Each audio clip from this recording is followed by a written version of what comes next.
Alléluia, alléluia, alléluia. Gloire à Dieu, gloire à Dieu, gloire à Dieu. Soyez bénis. Alléluia. Nous allons nous lever pour que nous puissions remercier notre Dieu. Alléluia. Amen.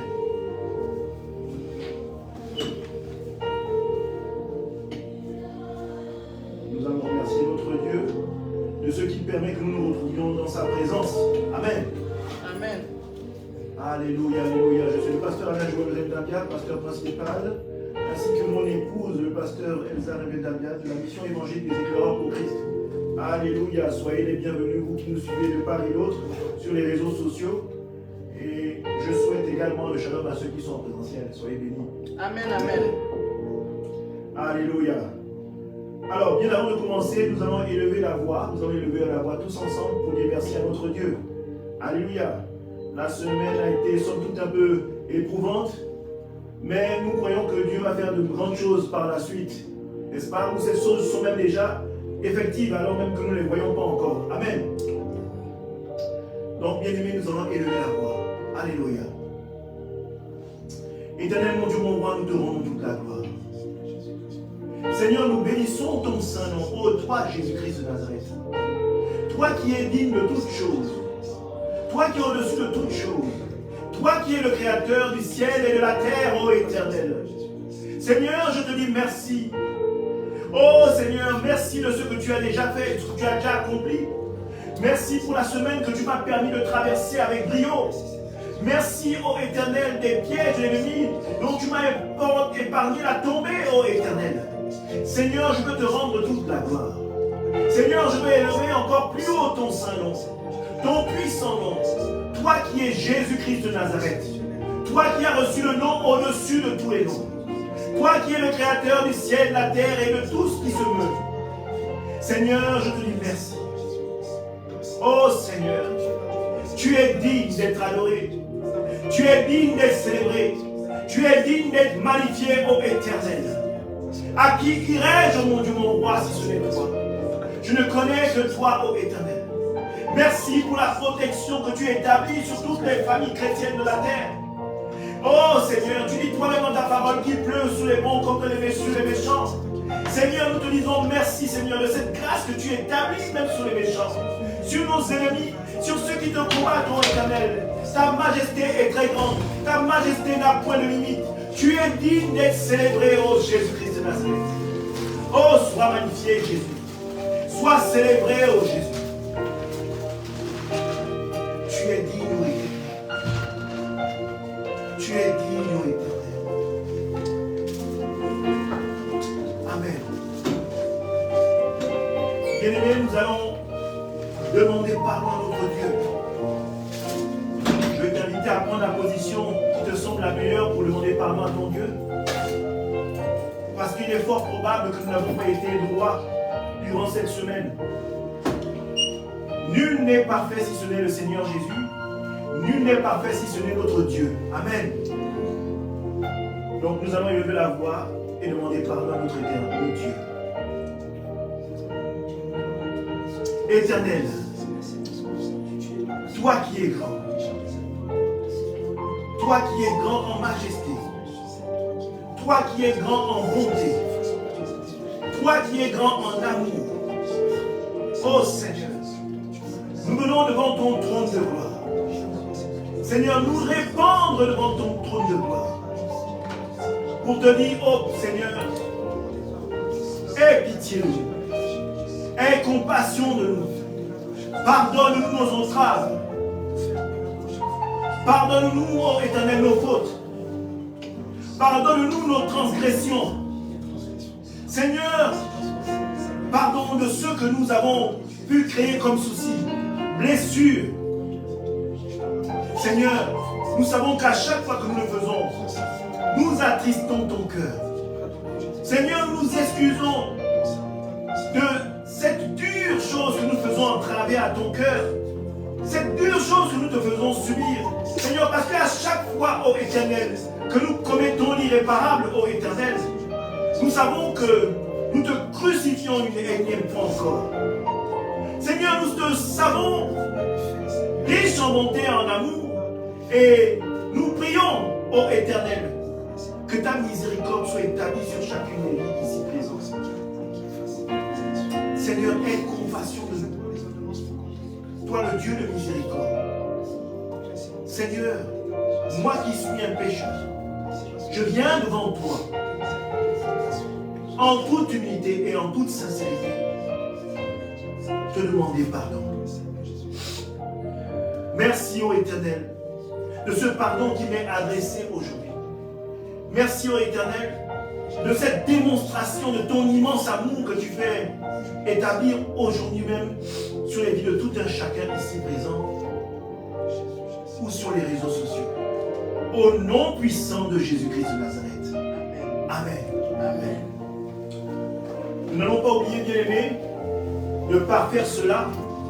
Et comme la Bible déclare qu'il n'y a point de pardon sans effusion de sang, nous allons inviter le sang de Christ afin que celui-ci vienne effacer nos fautes, vienne éradiquer le péché dans lequel nous nous sommes vautrés et faire en sorte que nous soyons une personne nouvelle à nouveau au regard de Dieu. Élevons la voix, bien-aimés. Père, nous te disons merci de ce sang que tu répands à nouveau, Seigneur, sur chacune des vies ici présentes, sur chacune des vies qui sont en direct ou qui prendront en différé ce message. Seigneur, nous te disons merci pour la présence de ton sang qui vient nous réhabiliter, qui est le sang de la réconciliation, qui fait tomber chaque chaîne, qui coupe chaque lien, qui nous délivre de toute imprécation établie sur nos vies, qui nous délivre, ô Éternel, des choses qui ont été déliées dans le temps, ancestraux, dans nos familles, et qui nous condamnent aujourd'hui, Seigneur. Nous brisons cela à cause de ton sang. Nous brisons cela par ton sang. Nous brisons cela parce que ton sang est une puissance qui libère. Nous brisons cela parce que nous croyons, ô Éternel, que ton sang est une victoire, est une rançon qui a été donnée pour nous et qui ne peut faire en sorte que nous ne puisse à nouveau nous racheter. Seigneur, ton sang précieux nous libère à l'instant même. Je prie pour ceux qui sont prisonniers de toute entrave actuellement. Le sang de Christ brise la maladie dont tu es coupable et condamné. Le sang de Christ brise les chaînes. Le sang de Christ coupe les liens. Le sang de Christ brise toute prison qui t'enferme actuellement. Tu es libre de toute chose. Tu es libre de toute condamnation. Tu es libre de tout esclavage. Tu es libre, ô bien-aimé. Merci, ô Éternel, pour ton sang précieux. Au nom puissant de Jésus-Christ de Nazareth. Amen. Nous allons inviter l'Esprit de Dieu pour nous conduire dans ce moment que nous allons partager. Alléluia. Esprit de Dieu, prends le contrôle de ce moment. Esprit de Dieu, manifeste-toi. Ô toi, consolateur. Ô toi, Paraclétos. Ô toi, personne spirituelle de Jésus. Ô toi, le consolateur par excellence. Le conseiller par excellence. La boussole par excellence. Esprit de Dieu, environne-nous. Établis une atmosphère d'amour, de paix. Établis une atmosphère de réconciliation. Environne-nous et chasse l'animosité de ce moment que nous allons partager. Établis une atmosphère d'amour. Seigneur, permets que nous ayons tous soif de ta parole. Et que nous faisions en sorte qu'au travers de ton Saint-Esprit, nous soyons tous captifs à la nourriture spirituelle que tu m'as permis de partager aujourd'hui. Que tu me permets d'établir dans ton peuple. Seigneur, par ton esprit, fais en sorte que nous soyons transformés au sortir de ce moment que nous allons partager avec toi. Seigneur, je m'efface complètement. Et je laisse toi-même prendre le contrôle au travers de ton esprit. Seigneur, que ta volonté soit faite. Au nom de Jésus-Christ de Nazareth. Amen. Alléluia. Gloire à Dieu. Veuillez vous asseoir. Amen. Alléluia. Je suis tout très content de tous vous voir. Alléluia. Gloire à Dieu. Gloire à Dieu. Que le Seigneur vous bénisse tous. Amen. Alléluia. Alors, le Seigneur a mis quelque chose de magnifique pour la journée d'aujourd'hui. Pour ce sabbat. Il a mis un thème particulier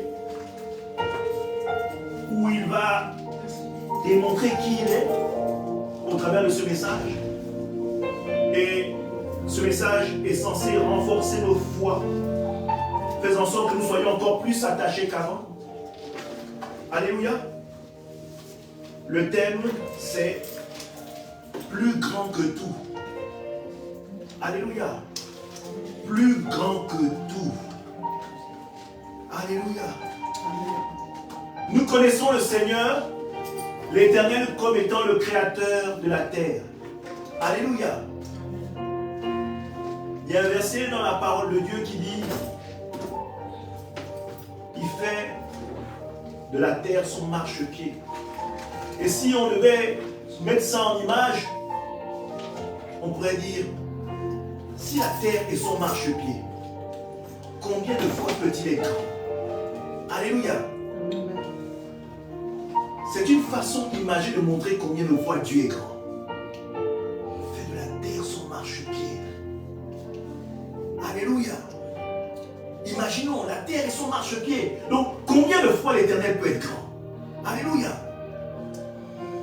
Et on dit qu'il est le Dieu qui se suffit à lui-même. Il n'a ni commencement, ni fin. Alléluia. Amen.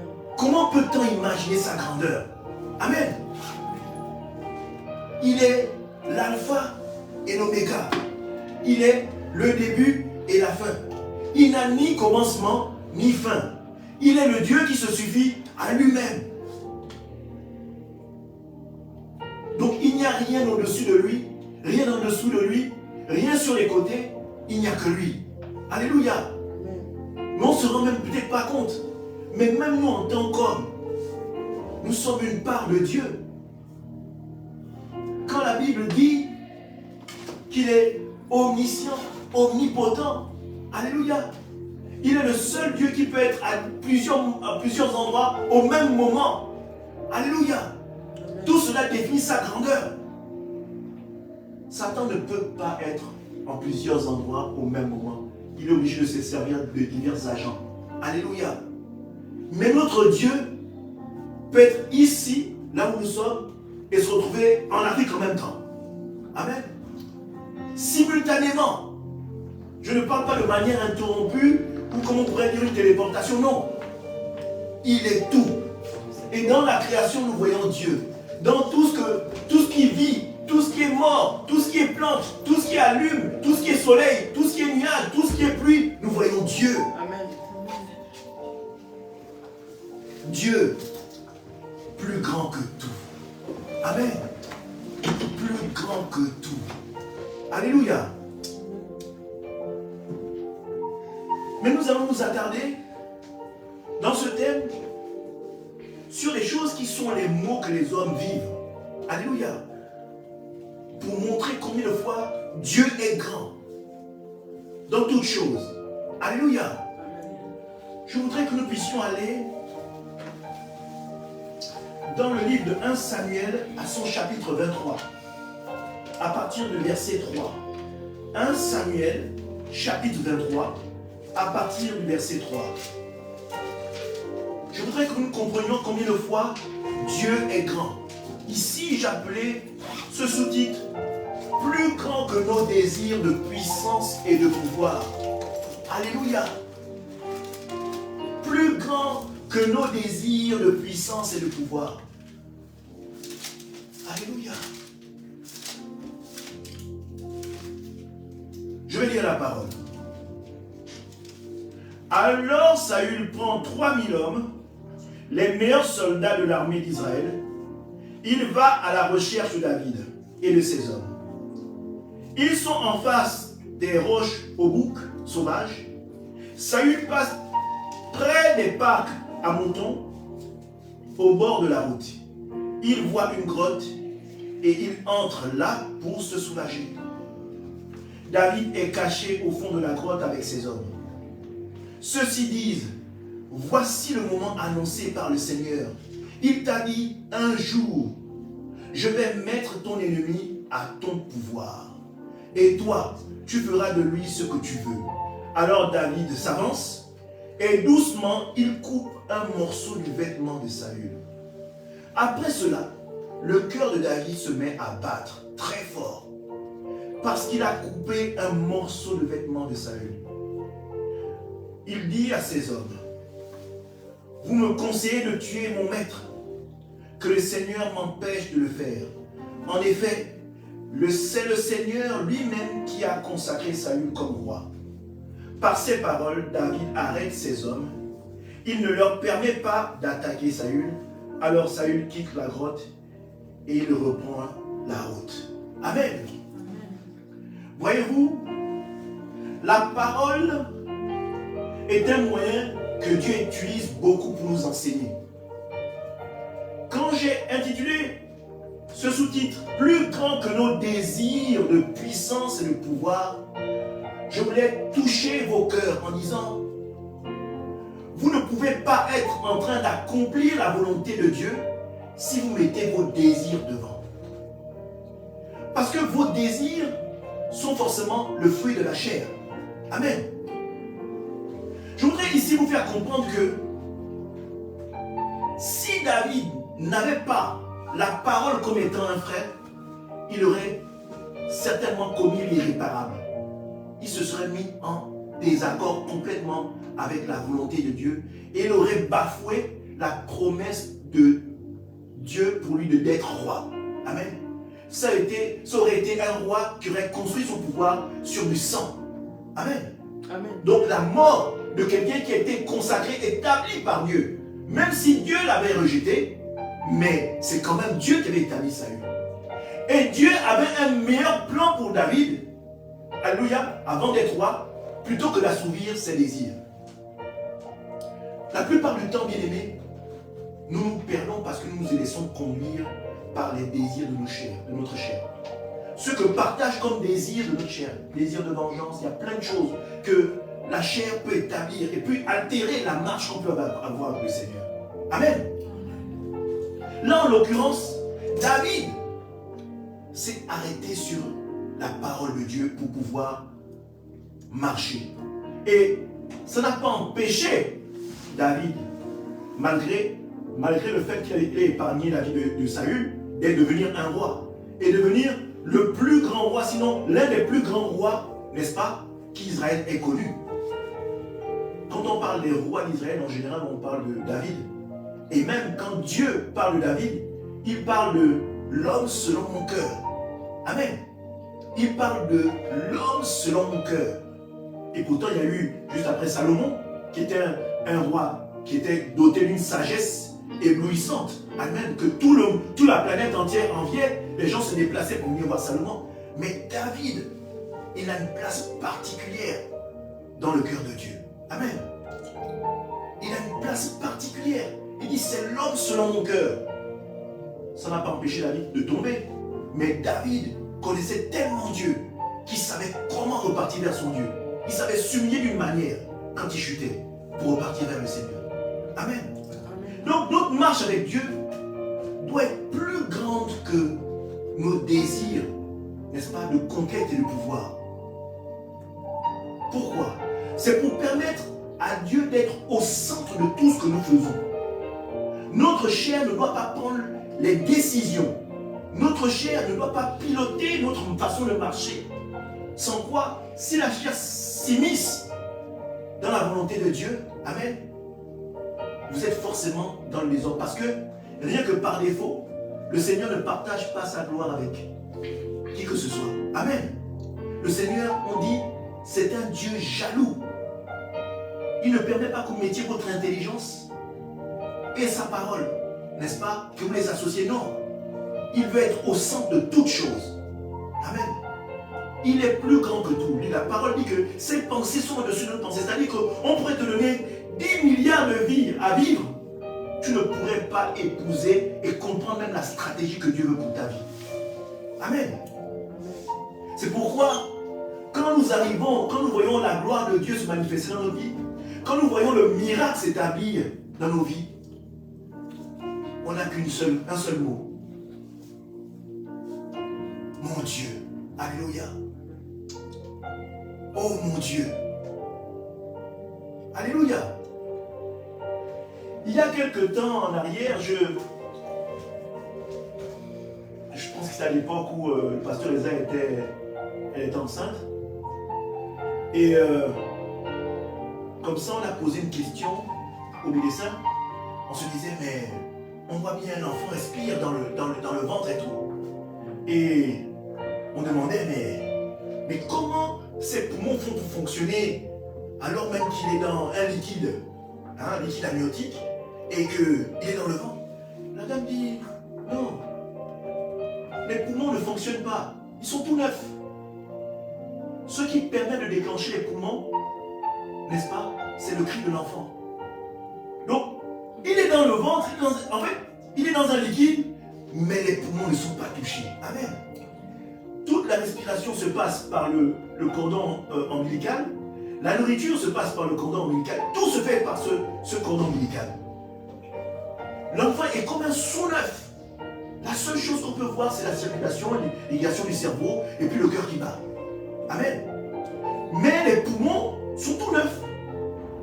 Et c'est le cri de l'enfant au sortir du ventre, au moment de la délivrance, qui déclenche, n'est-ce pas, le commencement du travail de tout le processus. Irrigation, circulation du sang, échange d'air et d'oxygène. C'est fantastique.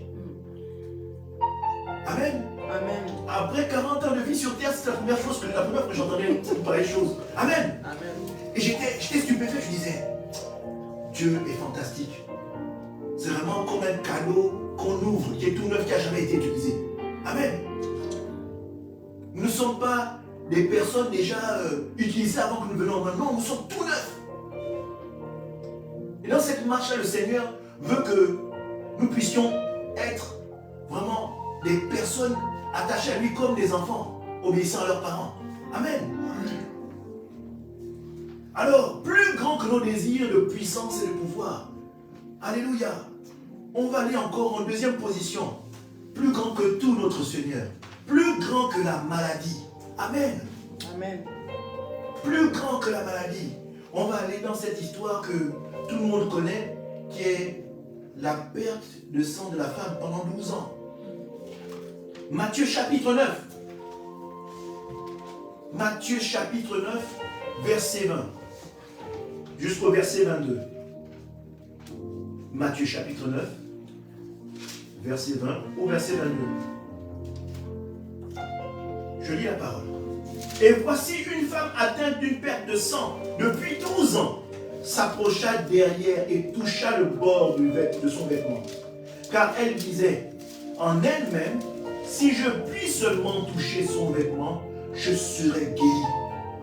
Jésus se retourna et dit, en la voyant, prends courage ma fille, ta foi t'a guérie. Et cette femme fut guérie à l'heure même. Amen. Cette femme avait dépensé tout son argent pour chercher une solution face à cette maladie. Amen.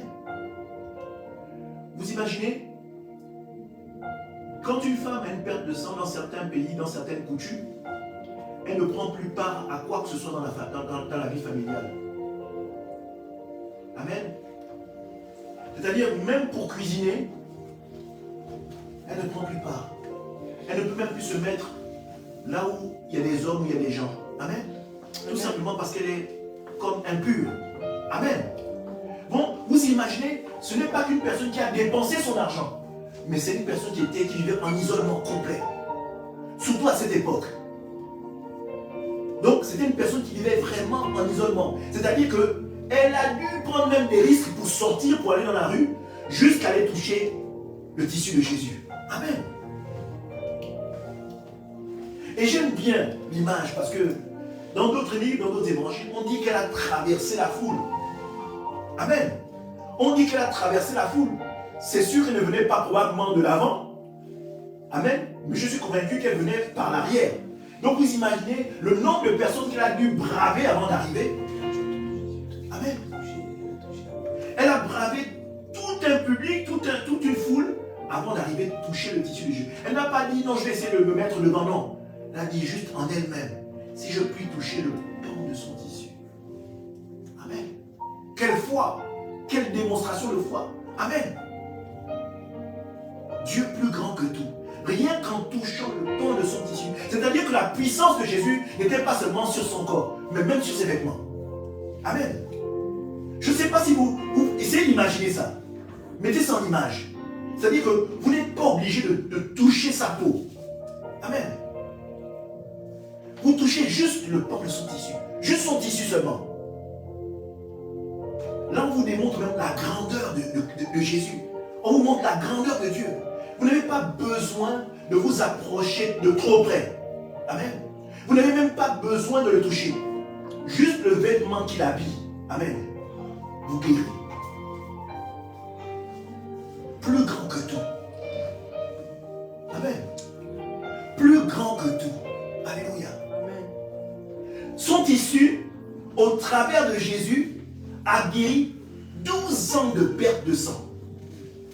A permis d'arrêter les dépenses que cette femme a fait pendant 12 ans. Vous imaginez le nombre de spécialistes qu'elle a dû voir?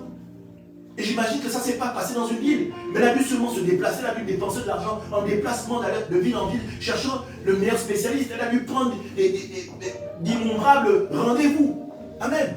Amen. Afin de trouver solution. Alléluia. Amen.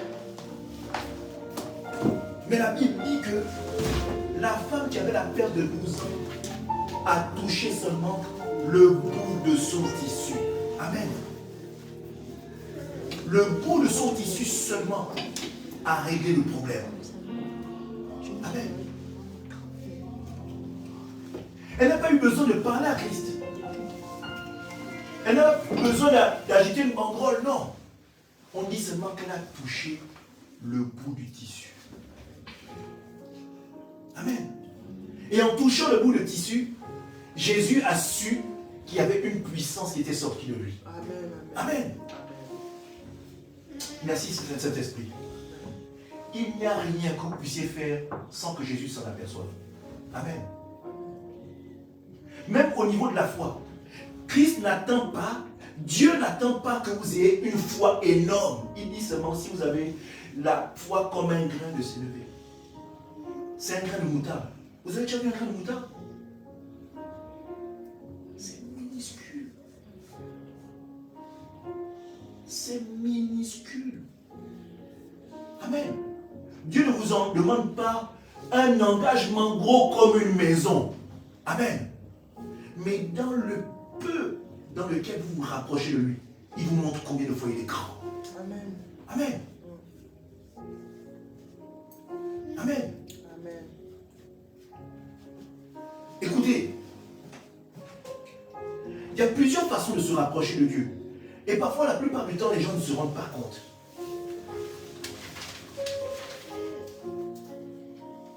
Je me rappelle à l'époque, quand on partait avec le pasteur Elsa, on quittait Montargis pour se retrouver à Maison-Alfort. On arrivait, on n'avait pas un sou. Et je me rappelle qu'on prenait le train pour ne pas tomber sous les contrôleurs. À l'époque, on n'avait pas grand-chose. On prenait le train à 6 h du matin pour ne pas tomber sous les contrôleurs. Il n'y avait pas que le pasteur Elsa et moi-même. Il y avait également nos 2 enfants. Amen. Donc on prenait le train. On n'était même pas pasteur, on n'était même pas assistant pasteur. On était que des fidèles. Le pasteur Elsa prenait le train, elle venait, c'était pour nettoyer les toilettes de l'église. Amen.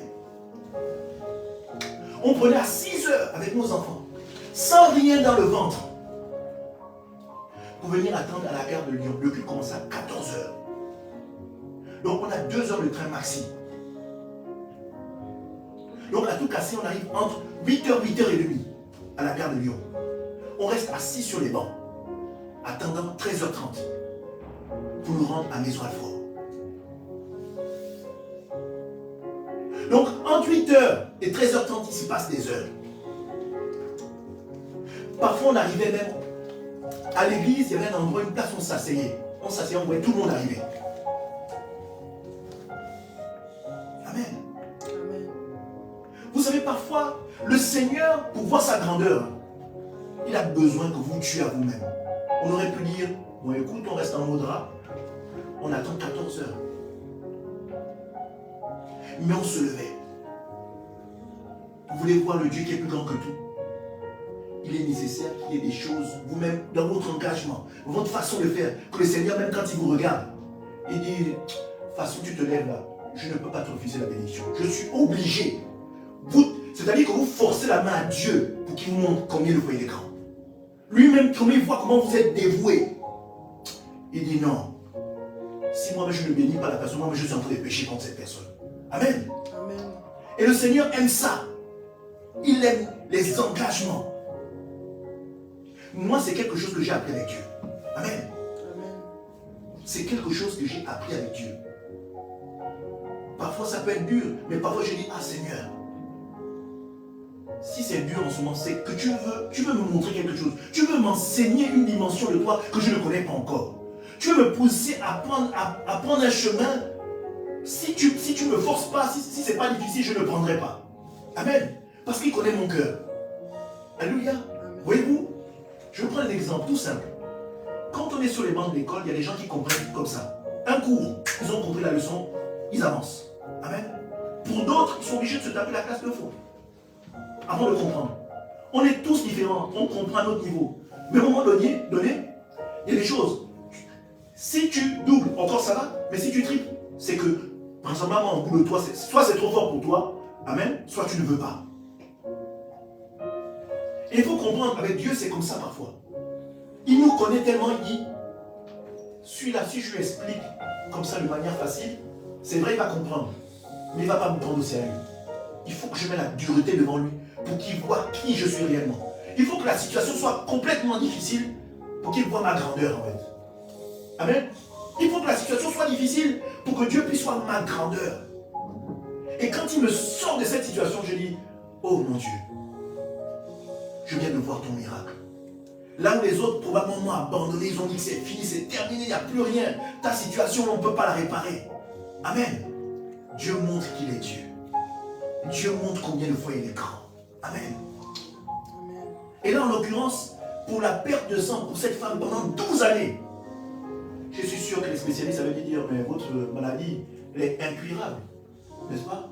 Vous allez vivre comme ça toute votre vie, vous allez passer à dépenser de l'argent, vous allez passer votre temps à être isolé, vous n'allez probablement pas vous marier. Bon, imaginons, parce que c'est une perte de sang forcément, c'est que le processus au niveau de la matrice ne fonctionne plus. Amen. Donc c'était une femme qui était vouée à l'abandonnement total. Mais Dieu montre combien de fois il est grand. Amen. Alléluia. On va prendre le troisième point. Plus grand que la richesse. Amen. Amen. Nous allons aller dans le livre de Luc, chapitre 8. Luc, chapitre 8. À partir de son verset 1. On va voir Jeanne, la femme de Chouza. Amen. Luc, chapitre 8, à partir du verset 1 jusqu'au verset 3. Dans la Bible, on parle de cette femme comme étant une femme distinguée. Amen. On dit que son mari était l'intendant du roi Hérode. Amen. Donc, c'est-à-dire, quand on est intendant, c'est-à-dire qu'on est quelqu'un d'important. On organise la vie du roi. Amen. On connaît les rendez-vous du roi. C'est-à-dire que même si on veut organiser un coup d'état au roi, on est capable de donner l'endroit où le roi sera. Amen. Amen. On est capable, même l'intendant, c'est celui qui sait ce que le roi aime. L'intendant connaît même tous les coups fourrés du roi. Amen. Si le roi sort de son royaume pour aller rendre visite à une copine dehors, l'intendant le sait. Il connaît toutes les trappes, toutes les caches. Amen. Amen. Du roi. Donc, l'intendant, c'est comme un intime du roi. Et Chouza était le mari de Jeanne. Donc, Jeanne était une femme qui faisait partie de la haute société. Amen. Elle assistait au banquet du roi. Amen. Mais regardez ce que la Bible dit. Amen. Luc chapitre 8 au verset 1.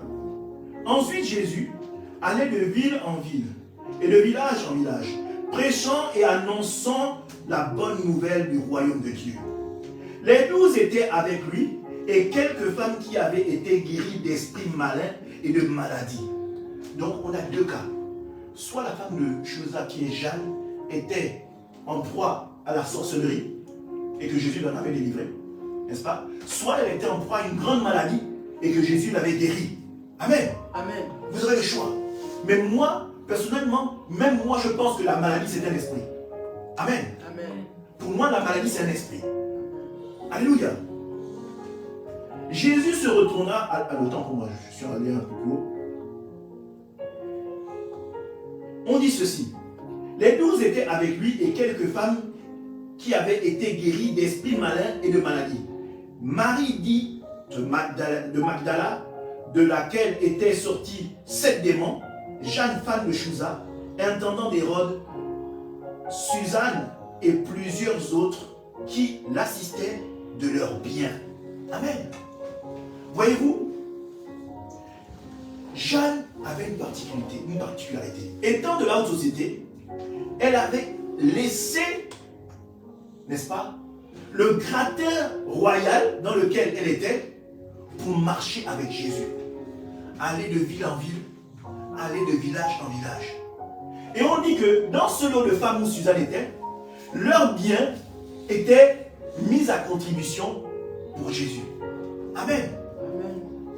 Voyez-vous, elles avaient clairement pris leur richesse, leur confort de vie, n'est-ce pas, leur aisance pour marcher avec Jésus. Jésus ne voulait pas sur l'or. Jésus n'avait peut-être pas le confort d'un roi comme Hérode. Amen. La Bible dit que le Fils de l'homme n'a ni endroit où poser la tête.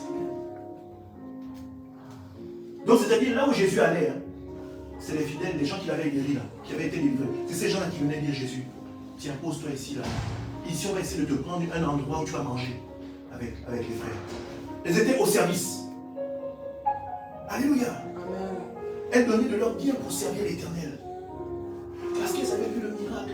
Elles savaient que ce qu'elles avaient appris avec Jésus là, ce qu'elles avaient compris avec Jésus là, c'était plus grand que ce qu'elles avaient dans les royaumes. Amen. C'est plus grand que ce que la cour pouvait leur donner. Amen. La vie éternelle, la présence de Dieu, là où elle marchait, là où Jésus allait, elle savait qu'il y avait Dieu. Amen. Elle prenait cet argent au lieu de s'habiller, se vêtir, de vivre, de jouir de son argent et du confort de vie qu'elle avait. Elle a dit non, je prends mon argent là, je sers Dieu. Je sers Dieu. Amen. Amen. Je donne ça au service de Dieu. Je donne ça au service de Jésus. Parce que ce que je vais gagner avec Jésus là, c'est plus grand que le confort de vie, que l'or et l'argent, de toute la aisance que le royaume d'Hérode ou le confort de la royauté là peut m'apporter. Amen. Amen. C'est une autre façon de voir la grandeur de Dieu. Amen. C'est une autre façon de comprendre que Dieu est grand. Amen. Vous imaginez comment Jeanne a dû complètement être déboussolée de savoir que celui même qui a la vérité ne vit pas dans un royaume, n'a pas tout le confort qu'il devrait avoir. Amen. J'ai encore en mémoire et en esprit, je ne sais plus la mère de quel apôtre, lesquels des 2 apôtres est venue voir Jésus, en disant à Jésus, Seigneur, quand tu seras roi, Amen. Parce que tout le monde, à cette époque, tout le monde voyait Jésus comme le libérateur, mais ils avaient une libération terrestre, en fait, de la chose, de l'arrivée de Jésus.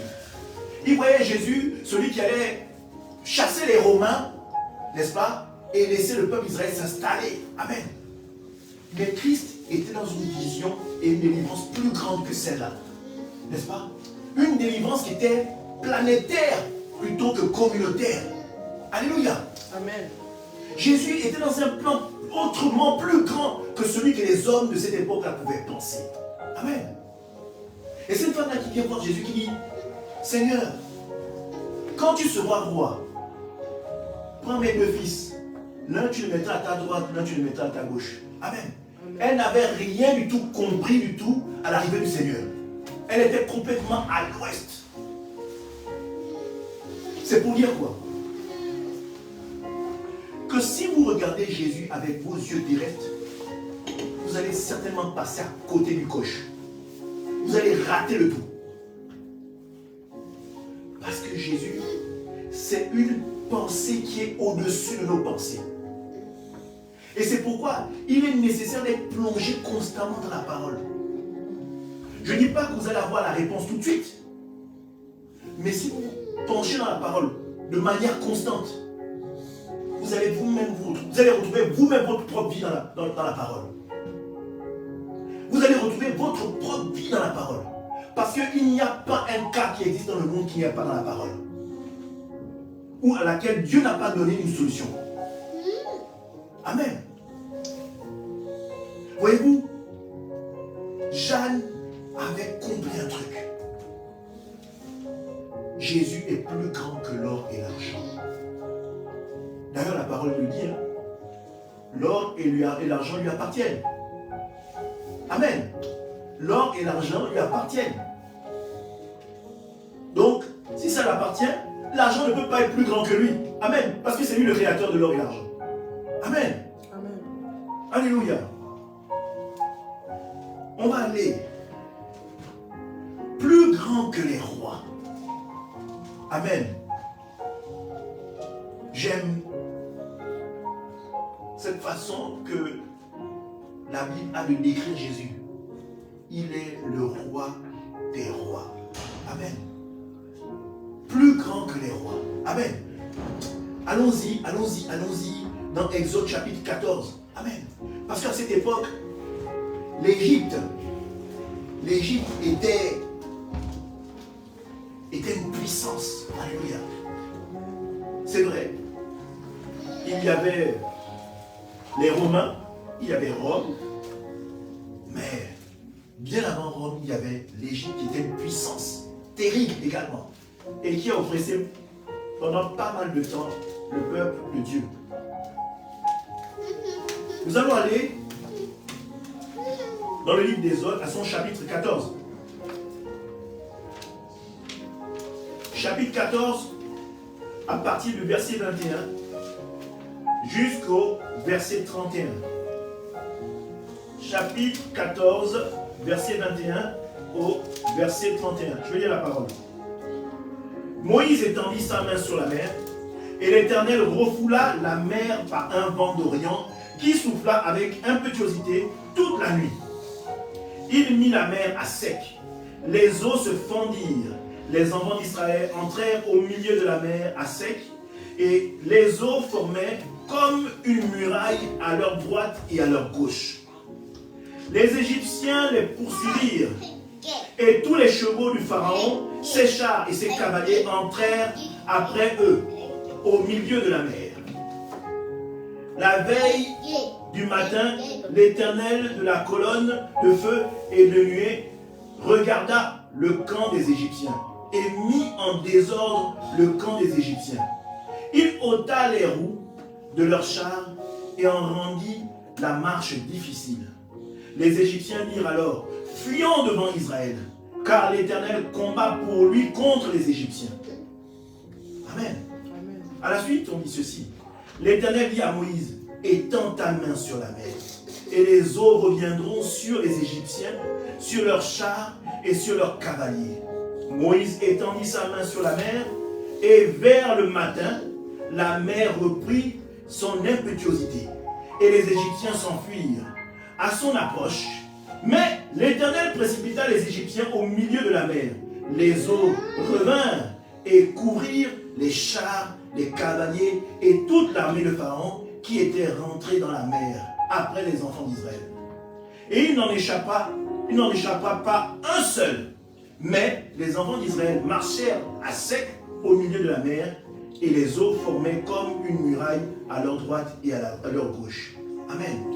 En ce jour, l'Éternel délivra de la main des Égyptiens et Israël vit sur le rivage de la mer les Égyptiens qui étaient morts.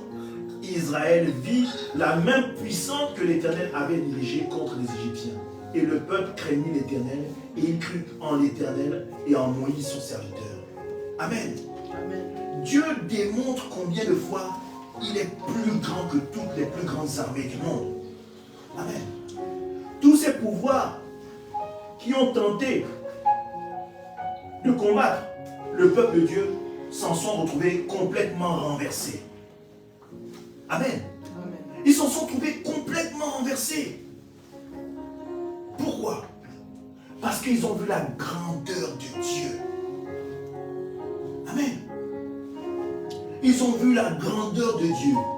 Ils ont vu un Dieu qui a pris la mer Rouge, qui l'a fendue en deux, qui a permis que son peuple passe sur cette ouverture. On ne parle pas, le sol était dit, le sol était sec, comme s'il n'y avait jamais eu d'eau.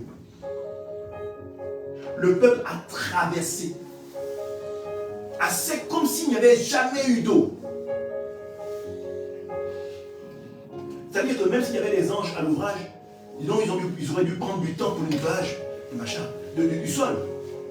Et on dit derrière que le pharaon arrivait avec son armée. Mais en arrivant avec son armée, les eaux se sont refermées sur eux. De l'autre partie, n'est-ce pas, les Égyptiens, le peuple israélite traversait, de l'autre derrière, les eaux se refermaient. Amen. Voyez-vous, on parle de la nuit et on parle du matin. C'est-à-dire que c'est une opération, la traversée a mis toute une nuit.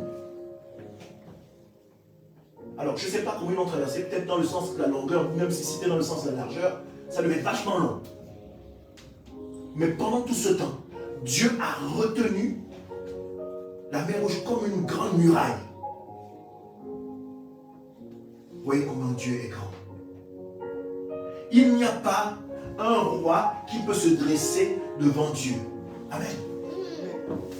Si aucun roi peut se dresser devant Dieu, tous ceux qui vous combattent ne peuvent pas non plus se dresser devant Dieu. Amen. Tous ceux qui vous combattent ne peuvent pas se dresser devant Dieu.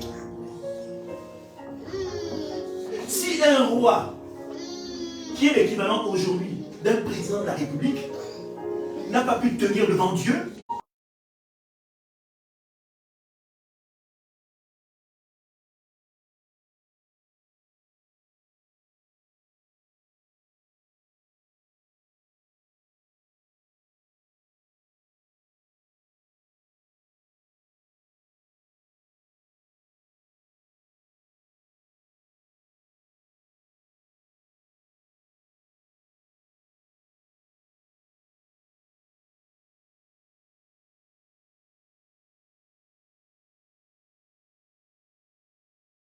plus grand que l'injustice.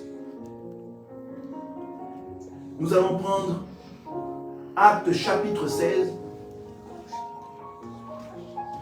Actes chapitre 16, à partir de son verset 25. Amen.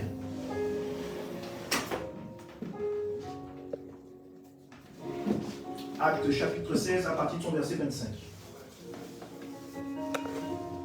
Vers le milieu de la nuit, Paul et Silas priaient et chantaient des louanges. Et Dieu priait et chantait les louanges de Dieu. Et les prisonniers les entendaient. Tout à coup, il se fit un grand tremblement de terre. Attendez 2 secondes. Désolé, je comprends pas ce que vous dites. Ah, d'accord, ok. Pour moi.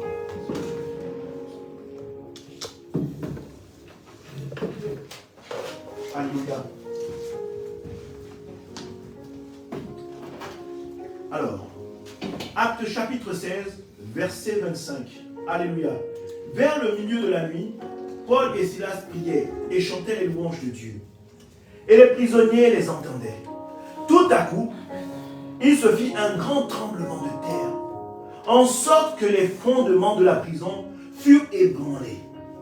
Au même instant, toutes les portes s'ouvrirent et les liens de toutes les prisons furent rompus.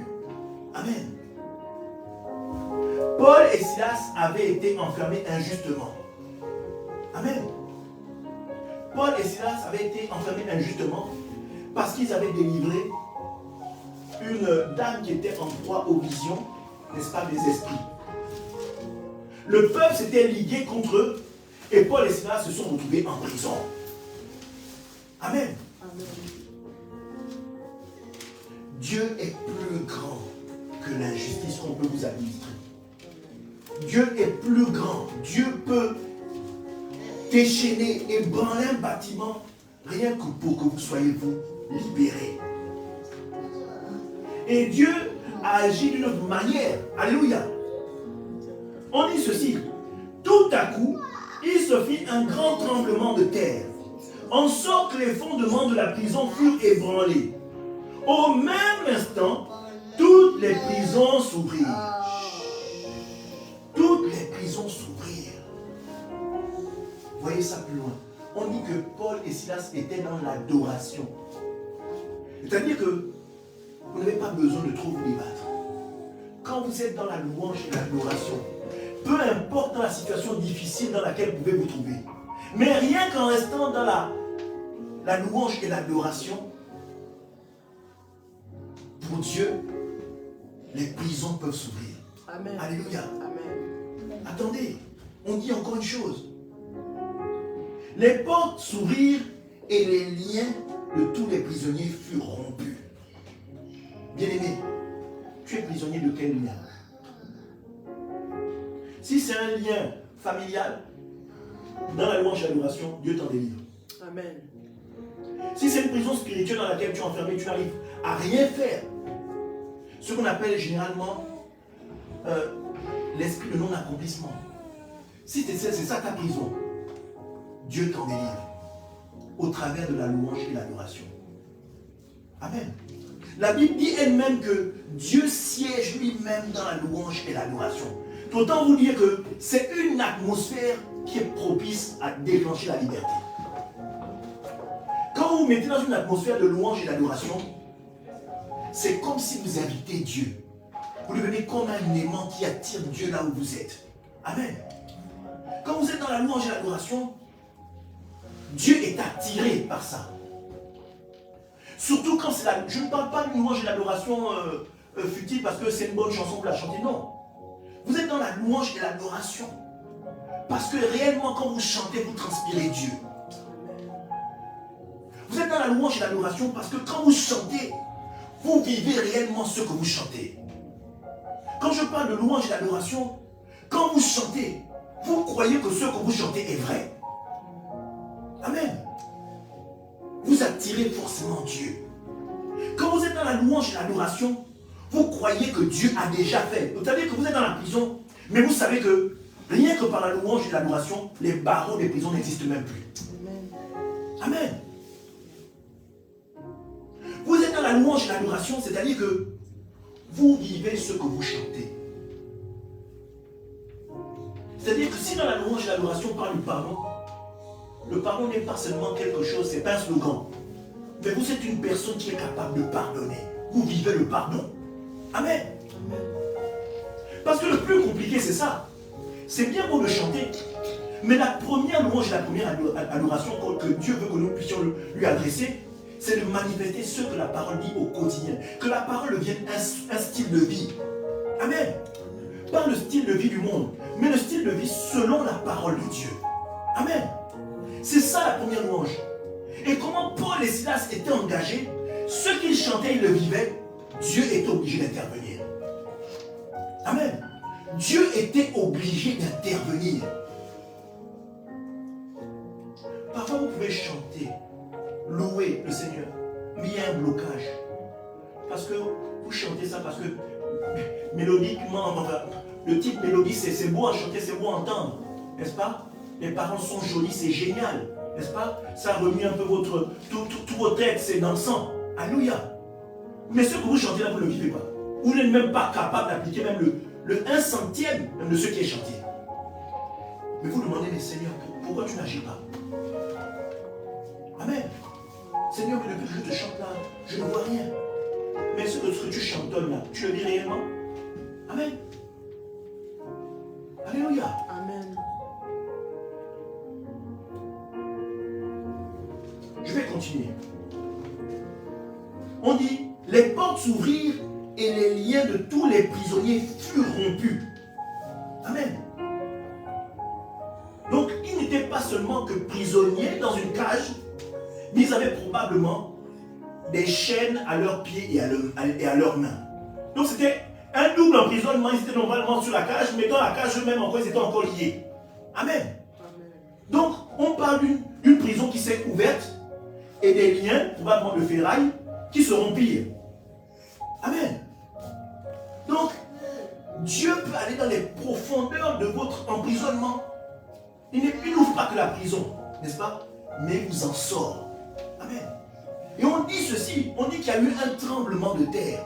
C'est-à-dire que la terre qui vous hébergeait comme étant un prisonnier, même la terre elle-même, je vais dire ça vulgairement, même la terre elle-même a fiat. Amen. Même la terre a tremblé que, hé, les gars que je reçois là, ce n'est pas des prisonniers normaux. Amen. Dans d'autres versions, on dit les fondements. Dans d'autres versions, on dit ils étaient dans la prison intérieure. Amen. Savez-vous que quand vous étiez un prisonnier à cette époque-là, il y avait une prison normale, c'est-à-dire que c'est à un niveau. Amen. Mais lorsqu'on avait encore les profondeurs de la prison, en général, c'est là où on enfermait ceux qui étaient malades. Donc ceux qui pouvaient avoir la lèpre. Amen. Ceux qui pouvaient être des lépreux, on les emprisonnait. Dans les prisons intérieures, les prisons profondes. C'est-à-dire que ceux-là, quand on les emprisonnait là-bas, même le geôlier n'allait pas. Le geôlier venait comme ça, il jetait le plat. Parce que lui, il n'a pas envie de tomber malade. Amen. Donc, dans d'autres versions, on dit, Paul et Silas s'étaient enfermés dans les profondeurs de la prison. Donc, dans le sous-bassement même de la prison. Amen. Là où il y a les rats, tout ce qui est maladie, tout ce qui est fait pour vous faire subir les pires sévices, c'est là-bas. Mais on dit que les fondements de la prison tremblaient. Amen. Quelle est la dimension profonde de ton malaise? Aussi profond que tu sois, Christ est capable de branler les fondements. Alléluia. C'est-à-dire que si dans ta famille, on a dit que les hommes ne se mariaient pas, les hommes n'allaient pas prospérer, les hommes ne devaient devenir rien et n'importe quoi, Christ repart dans les profondeurs de là où a été scellé ton sort familial. Il repart, il ébranle ça pour que toi, aujourd'hui, au travers de cette libération que Christ te donne, tu sois libre aujourd'hui. Et on dit ceci, il est celui qui était, qui est et qui vient. Bien-aimé, Christ peut aller il y a 2000 ans en arrière pour déterrer la chose qui te rend prisonnier aujourd'hui. Le temps n'est pas un blocage pour Christ. Le temps n'est pas une limite pour Dieu. N'est-ce pas? Aussi loin que les gens ont proclamé des paroles qui te menacent aujourd'hui, aussi loin, Dieu peut repartir et briser le sort pour que tu sois libre aujourd'hui. Amen. Amen. On dit ceci. Le geôlier se réveilla. Le geôlier qui en scène, il était KO, il était bien sûr que sa prison était gardée, il n'y a pas de problème, le mec ne peut pas s'en sortir. Et lorsqu'il vit les portes de la prison ouvertes, il tira son épée et allait se tuer. Oui, l'armée romaine avait un principe. Quand tu faillis à ta mission, vaut mieux que toi le soldat, tu te tues. Vaut mieux que tu te tues. Parce que si les chefs entendent ça, qu'est-ce que tu faisais? Un soldat romain qui pionce et qui laisse les prisonniers s'évader, vaut mieux que tu prennes le couteau, toi-même ton épée, tu te l'enfonces, tu meurs. Parce que si eux ils doivent traiter ton cas, avant d'arriver à ce sort-là, tu vas passer des vertes et des parures. Alléluia. Amen. Juste pour faire comprendre que l'armée romaine, il faut que ton cas serve d'exemple aux autres. De telle sorte que celui qui viendra prendre ta place, il ne dormira pas, rien que par la peur. Amen. Amen. On dit le geôlier s'est réveillé. Il a pris son épée, il voulait se trucider, il voulait sauter la vie. Amen. Mais Paul cria d'une voix forte, ne te fais point de mal, nous sommes ici. Amen. Et on dit ceci à la suite. Alors le geôlier, ayant demandé de la lumière, entra précipitamment et se jeta tout tremblant aux pieds de Paul et Silas. Dans une autre version, on ne dit pas se jeter aux pieds, on dit les appela Seigneur.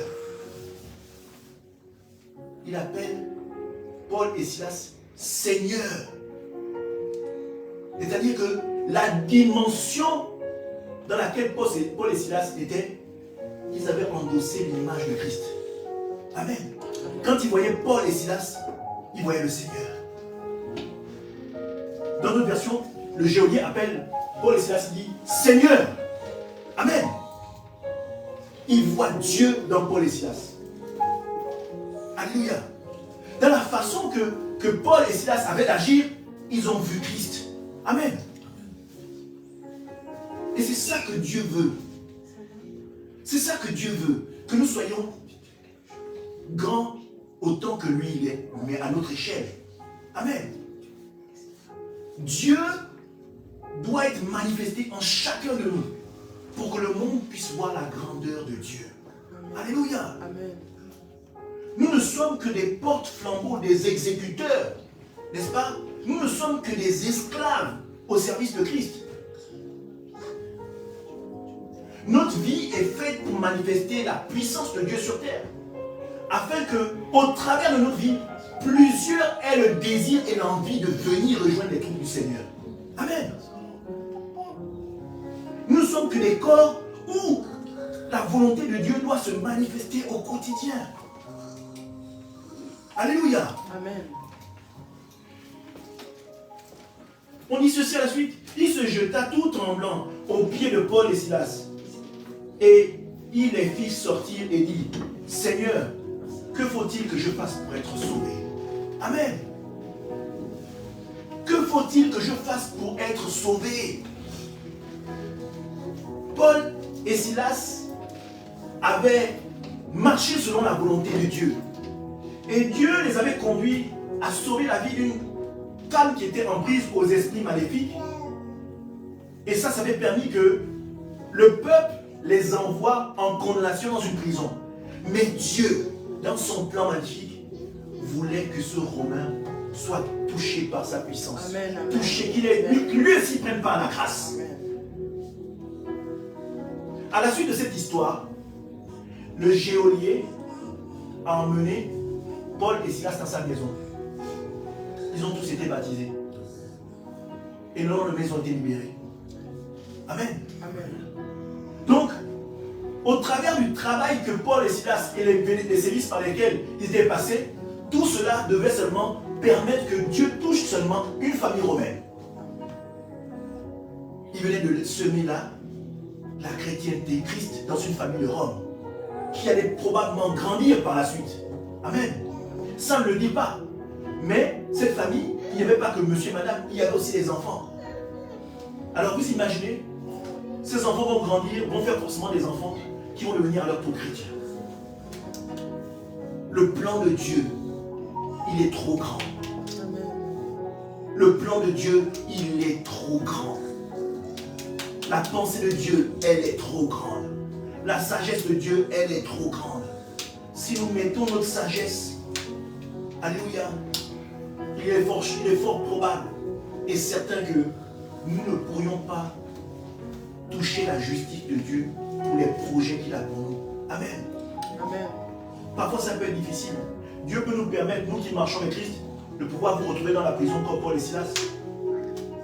Qu'est-ce que vous allez faire à ce moment-là?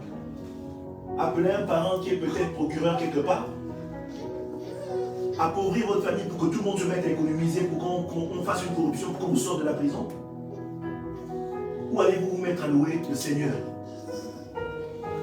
Il est fort probable que vous allez oublier même Dieu et à chercher les leviers qui vous semblent les plus intelligents pour vous sortir de cette position-là.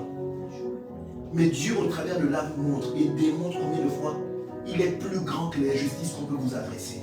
Amen. Amen. Plus grand que l'or et l'argent. Alléluia. Amen. Plus grand que l'or et l'argent. Allons-y dans le livre de Job. Job chapitre 2. Job chapitre 2, verset 8. Job chapitre 2, à partir de son verset 8. Job, qui était un homme très connu, richissime, se met à tout perdre. Alléluia.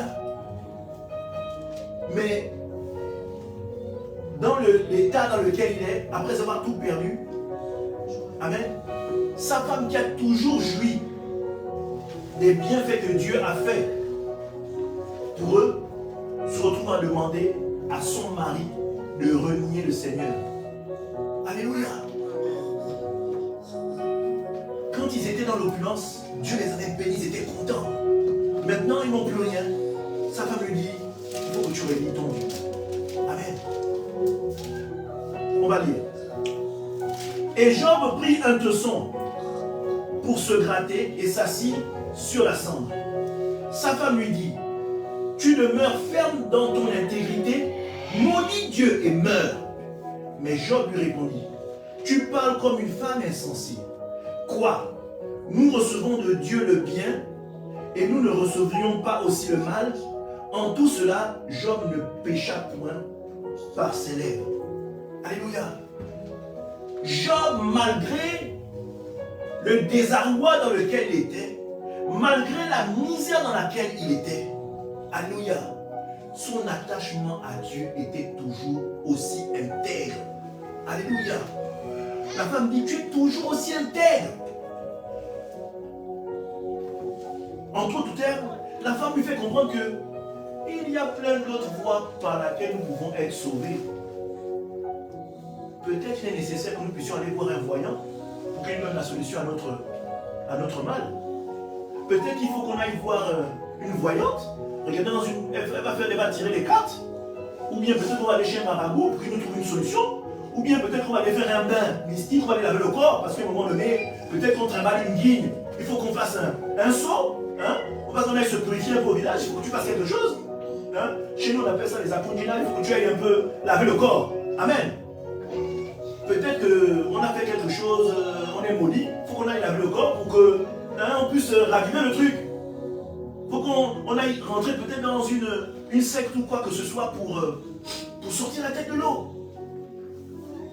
La femme lui dit, mais tu es toujours aussi intègre, tu es toujours droit, tu es toujours fidèle à Dieu, alors que la situation est difficile. Moi, je connais peut-être une solution, on va aller là-bas, on fait ça, c'est fini, notre problème est réglé. Amen. Mais Job dit, en ces quelques mots, quand on était bien, on louait le Seigneur. Maintenant que ça va mal, il ne faut plus qu'on loue le Seigneur. Donc arrête de sortir ce genre de paroles. Même dans l'adversité, même dans la misère, même dans la perdition, même dans le plus profond des trous, je peux me trouver, je ne m'empêcherai pas de louer le Seigneur. Amen. Voyez-vous, plus grand que l'or et l'argent, Dieu doit être plus grand que tout dans ce que nous faisons. La difficulté de la vie ne doit pas nous sortir de ce que Dieu a prévu pour nous. La difficulté de la vie ne doit pas changer l'amour que nous pouvons avoir pour Dieu. La difficulté de la vie ne doit pas altérer l'intégrité que nous avons pour Dieu. Alléluia. La difficulté de la vie ne doit pas te pousser à aller faire des choses qui vont te perdre toi et ta famille. La difficulté de la vie ne doit pas te faire entrer dans des choses que tu vas regretter plus tard. Mais la difficulté de la vie, quand tu es dedans, c'est là même que tu dois même reconnaître que Dieu est fort, il est bon, parce que là où Dieu veut me conduire, l'ennemi sait. Et c'est certainement à cause de ça qu'il met tous ces blocages pour m'empêcher de voir réellement Dieu. Amen. Alléluia. Amen. Plus grand que la sorcellerie. Amen. Plus grand que la sorcellerie. Je voudrais que nous allions dans le livre de Luc, chapitre 8, à son verset 25. Nous allons voir le fou de Gadara. Luc, chapitre 8, verset 27. On va voir le fou de Gadara. Quelqu'un qui était possédé, qui était en proie à une légion de démons. Amen. Parfois on dit seulement que nous, on a seulement un lien familial, bon ça peut venir des deux côtés, papa ou maman, on a ces liens-là, des choses comme ça qui nous condamnent. Mais on parle du fou de Gadara comme étant quelqu'un qui avait une légion. Amen.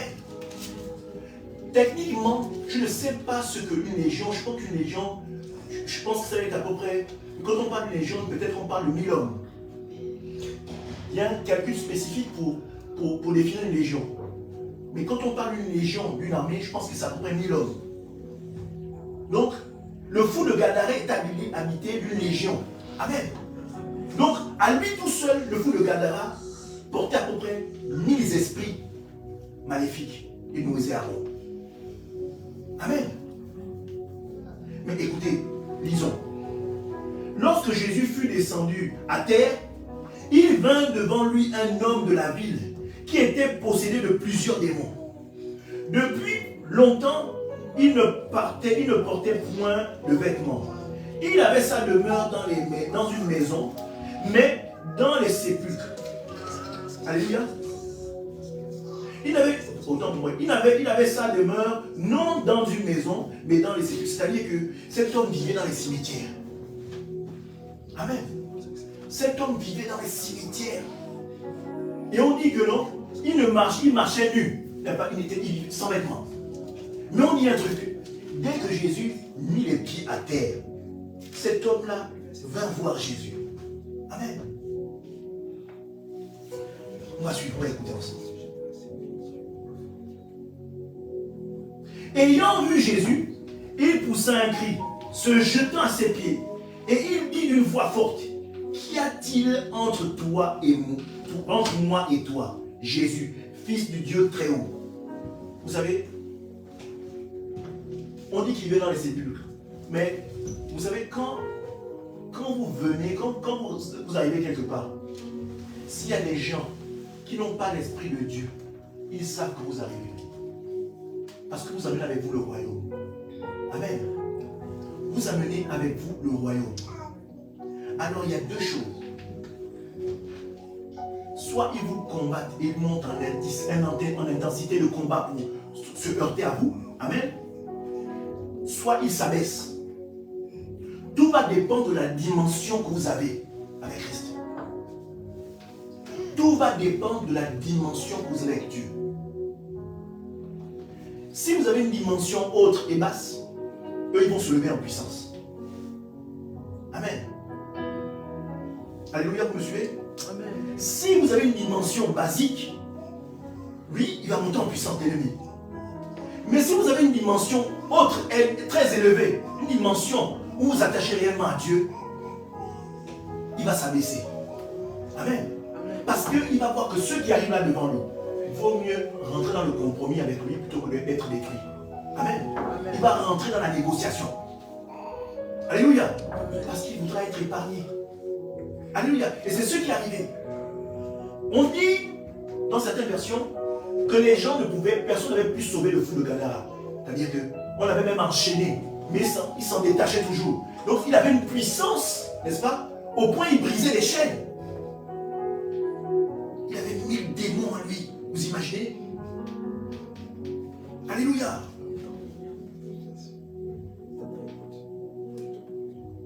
Mais, on dit quand il vit Jésus arriver, il dit, qu'y a-t-il entre moi et toi, Jésus, fils du Dieu très haut? C'est-à-dire qu'il connaissait le nom de Jésus.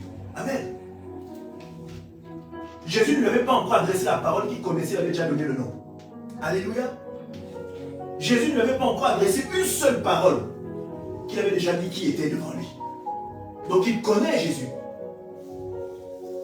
Les démons connaissent Jésus. Ils connaissent sa puissance. Ils savent qui il est.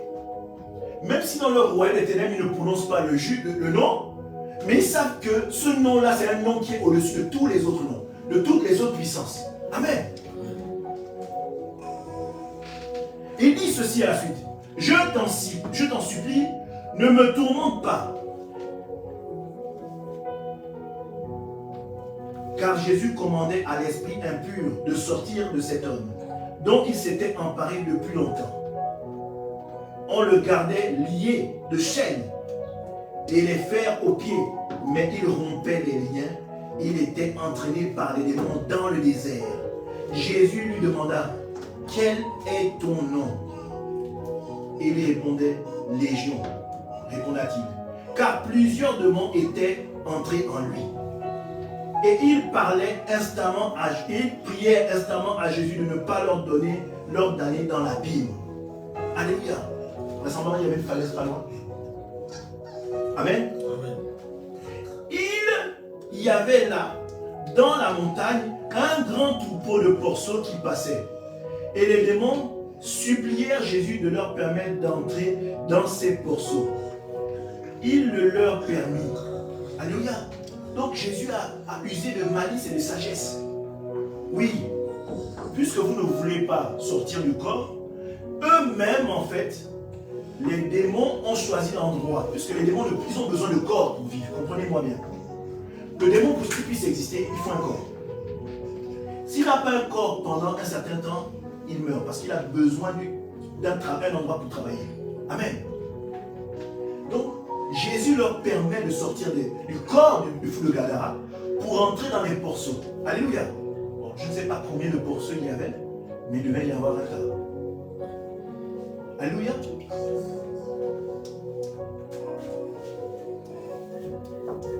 On dit ceci au verset 33. Les démons sortirent de cet homme et entrèrent dans les porceaux. Et le troupeau se précipita des pentes escarpées dans le lac et se noya. Amen. Donc non seulement Dieu a permis qu'il rentre dans les ports au travers de Jésus, mais Jésus, une fois rentré dans les porceaux, a conduit ces porceaux à se jeter dans l'eau et se noyer. Alléluia. Amen. Donc il s'est servi, n'est-ce pas, des porceaux avec malice et sagesse pour que le fou soit libre.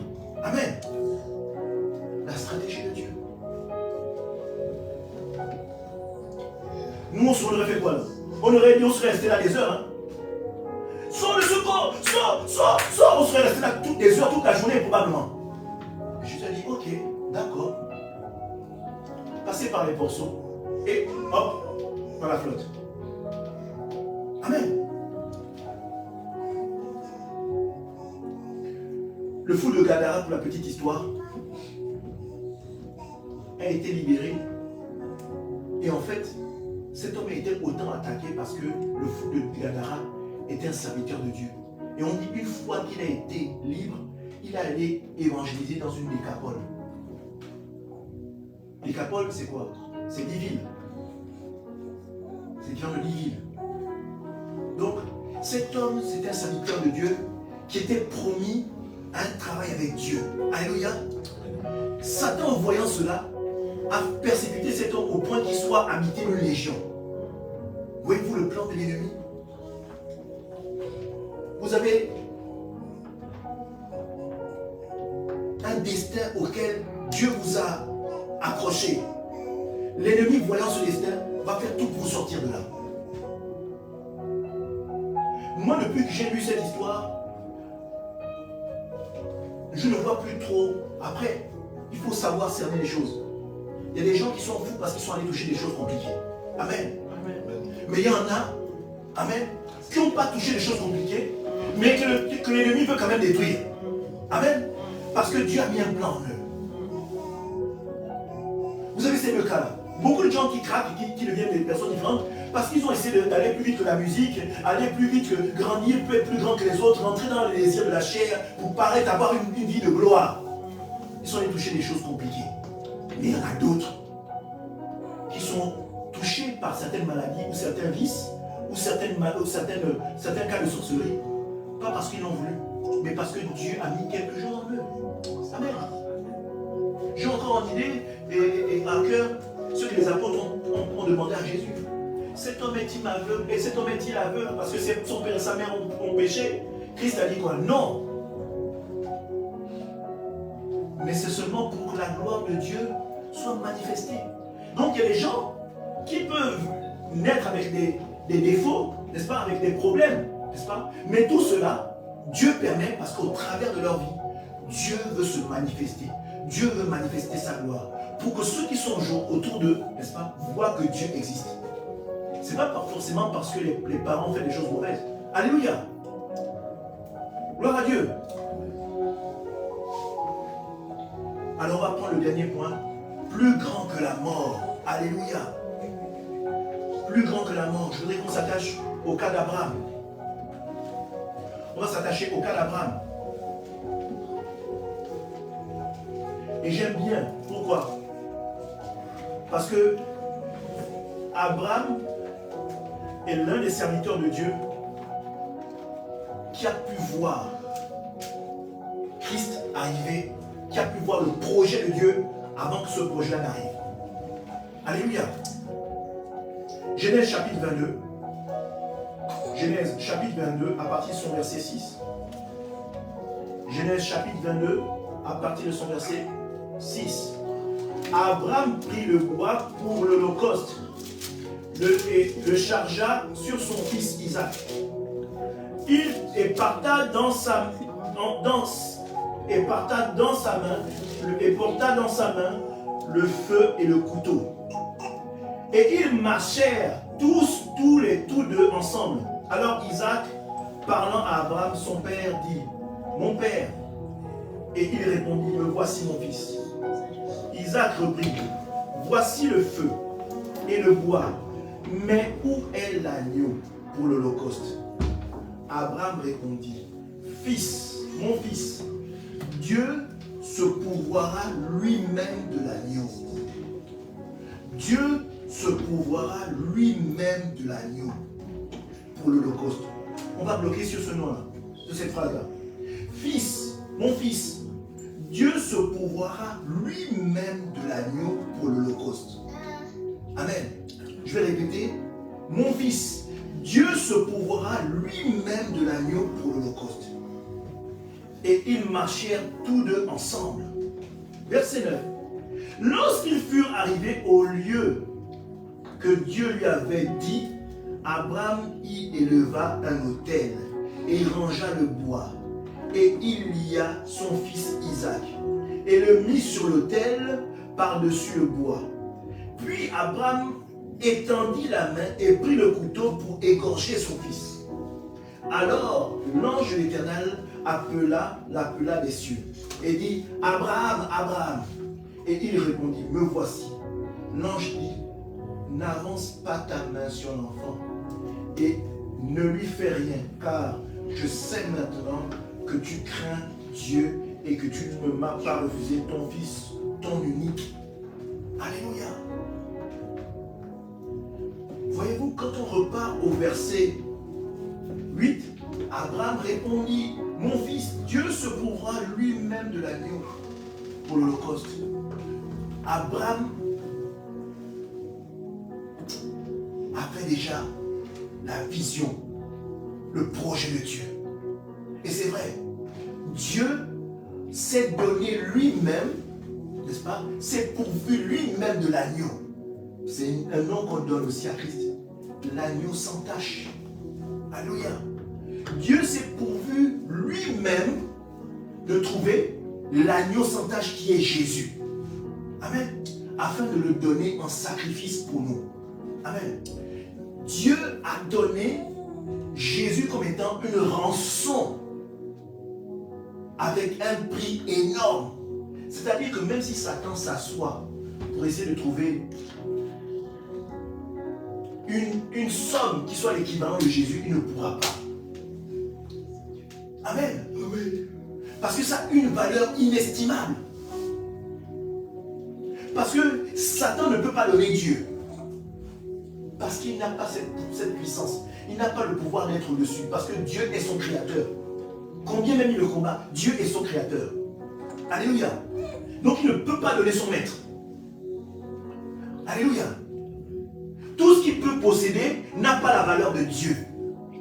Alléluia. Tout ce que Satan peut posséder dans ce monde ne peut pas être de l'équivalent de la valeur de Jésus. Alléluia. Abraham avait déjà vu Jésus. Alors, la question est la suivante. jusqu'au point où il est plus grand que la mort. Qu'attends-tu pour te donner à ce Dieu-là réellement? Parce qu'il est le garant de ta vie pour l'éternité. Qu'attends-tu pour te donner à celui qui va définir qui tu seras après la mort? Vas-tu laisser la chair piloter ce que tu es? Vas-tu laisser le monde piloter ce que tu es? Ou vas-tu te décider réellement à choisir la bonne part? Amen. Amen. Vas-tu réellement te décider à choisir la bonne part? Ce qui est bon pour toi et ce qui est bon pour toi. Alléluia. Amen. On va se lever et on va demander en prière que le Seigneur nous donne la force de choisir la bonne part. Et de nous pour que nous puissions être attachés à celui qui est plus grand que tout. Amen.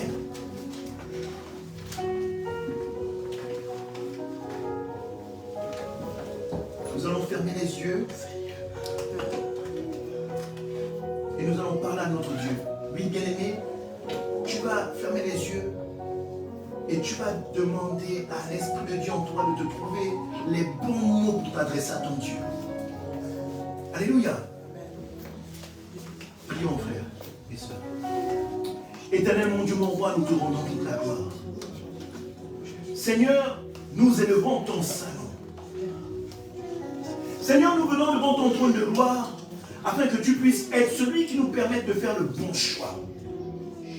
Seigneur, nous venons devant ton trône de gloire pour que tu nous donnes la capacité de pouvoir renouveler notre attachement à toi.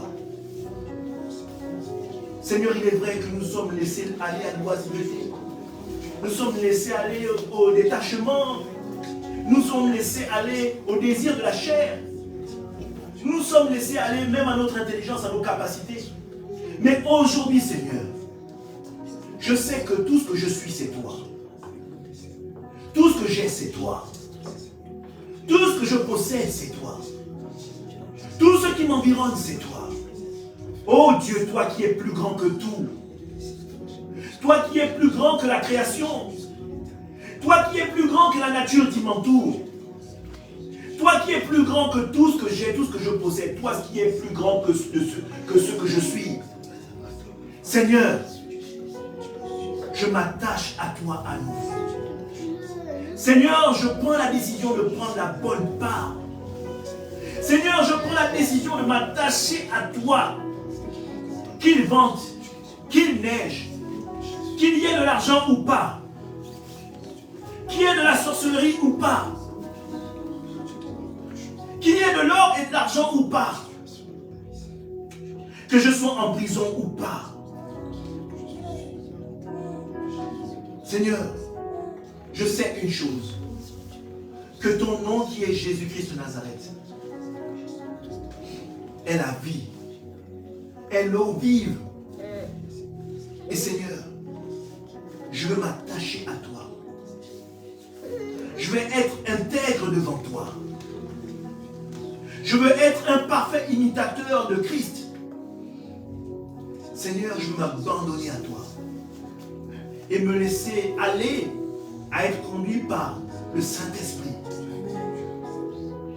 Merci, ô Éternel, de cet attachement que tu me confères aujourd'hui, de ce renouvellement de l'alliance que tu as établi avec moi. Merci au Seigneur pour ta fidélité. Merci au Seigneur pour ton amour. Merci Seigneur pour la grandeur d'amour que tu me voues, même quand je trébuche. Merci pour la démonstration de ton amour que tu as manifesté à la croix à Golgotha. Merci ô Éternel. Gloire te soit rendue. Et cela dans le nom puissant de Jésus-Christ Nazareth. Que le peuple proclame l'Amen et que nous puissions acclamer. Amen. Alléluia.